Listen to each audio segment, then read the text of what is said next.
लालची bus driver sleeper bus यात्रा। एक गांव में मूर्ति नाम का व्यक्ति रहता था। वो बहुत कंजूस था और खोटे नीयत का था। वो एक बस का ड्राइवर का काम करता था। उसके कंडक्टर के साथ मिली भगत थी। दोनों मिलकर कुछ पैसेंजरों के टिकट नहीं काटते थे और वो पैसे आपस में बांट लेते थे। अगर कोई कंडक्टर बदल जाता तो उसे भी अपने ही रास्ते में ले आता। वो उनसे कहता, अरे देखो भैया, वो जो मालिक पैसे देता है हमें, उससे घर चलाना बहुत मुश्किल है। इसलिए मैं जैसा कहता हूँ वैसा करो, में दोनों का फायदा है। भाई अगर तुम ये कहोगे कि मैं ईमानदार हूँ तो वो ईमानदारी कोई काम नहीं आएगी। यूं उसे मनाता था। एक बार बस के मालिक को इसके धंधे के बारे में पता चला तो उसने मूर्ति को नौकरी से निकाल दी। तब मूर्ति ने ये फैसला किया कि मैं क्यों किसी के नीचे काम करूं, मैं खुद ही एक बस खरीद लेता हूं और उसका मालिक बन जाता हूं। और एक सेकंड हैंड बस की तलाश करने लगा। इस तरह उसने एक सेकंड हैंड बस खरीदा। उसके बाद गांव के दीवारों में पोस्टर्स चिपकाए। उस पोस्टर पर लिखा था, Murti travels, all India tour packages, only 35,000, call 6866825540। यूं लिखा था। ये पोस्टर देख के लोग आकर्षित हुए। अगले दिन वो अपना बस लेकर गांव में आया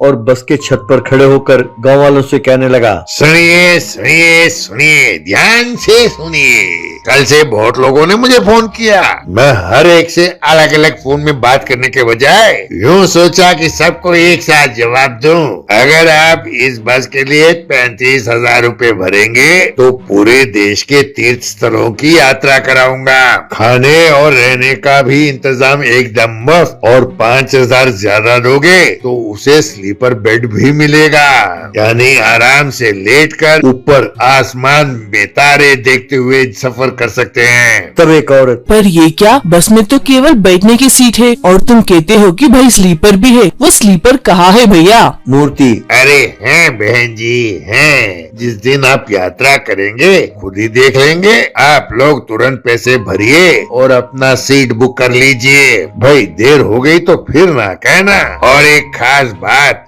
शराबियों को चिंता करने की जरूरत नहीं है। रास्ते में जहाँ कहीं भी ठेका मिलेगा गाड़ी वहीं रोक दी जाएगी। जिन्हें शराब पीना है वो पी सकता है। ये सुनकर सब शराबियों ने खुशी के मारे ताली बजाई।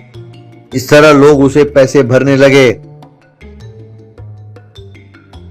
यात्रा का दिन आया। लोग बस के आने की प्रतीक्षा करने लगे। तभी बस लेकर मूर्ति वहां पहुंचा। बस के छत पर मंजियां थी। चढ़ो भाई चढ़ो चढ़ो। जिन्होंने स्लीपर बुक किया है वो उस सीढ़ी के द्वारा ऊपर जाकर बैठो छत पे। तब एक आदमी, अरे भाई ये क्या, तुमने तो स्लीपर कहा था और अब छत पे बंदे खटिया दिखा रहे हो। तुम्हारा दिमाग खराब है। अगर ऊपर से गिरे तो बस राम नाम सत है। चुपचाप मेरे पैसे वापस कर दो। तब एक औरत, अच्छा तो इसीलिए कहा था कि ऊपर आसमान में तारा देखते हुए जा सकती हो। मैं नहीं वहाँ लेटने वाली, मेरे पैसे लौटा दो। मूर्ति, और नहीं तो क्या, जो पैसे आप दे रहे हो इसमें कौन सा सचमुच का स्लीपर मिलने वाला है। अब चुपचाप चढ़ के बैठ जाओ। भाई जो पैसे मुझे दे दिए, अब मानो दीवार पे चूना लगा दिया, वो वापस नहीं मिलते। अब चढ़ो चढ़ो चढ़ो, पैसे वापस नहीं मिलने वाले। अरे वो खटिया नीचे नहीं गिरेंगे। मैं बहुत तजुर्बेकार ड्राइवर हूँ, बड़े ध्यान से चलाऊंगा। यो उसने धमकाया। तब सब चढ़कर बैठ गए।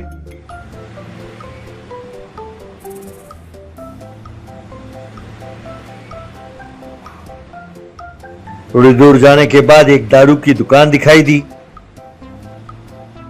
कुछ शराबियों ने उतर के जाके दारू खरीदा। मूर्ति ने भी शराब खरीदी। तब एक आदमी, भाई क्या तुम भी शराब खरीद रहे हो? अब शराब पी के गाड़ी चलाओगे क्या? तब मूर्ति, अरे भाई तुम चिंता ना करो, मैं शराब पीने के बाद गाड़ी नहीं चलाऊंगा। ऐसा करूंगा तो देरी हो जाएगी। मैं तो शराब पीते पीते गाड़ी चलाऊंगा। इस तरह वक्त बच जाएगा। अब ज्यादा सोचने की जरूरत नहीं है, बस में चढ़ के बैठो।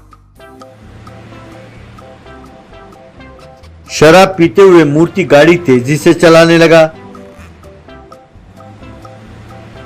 गाड़ी को तेजी से जाते हुए देख ऊपर लेटे लोग जोर से चिल्लाने लगे, बाप रे, अरे भैया धीरे चलाओ धीरे। तभी एक स्पीड ब्रेकर आया, बस एकदम से उछली और जो ऊपर चारपाई में लेटे थे सब धड़ाम से चारपाई के साथ जमीन पर गिरे।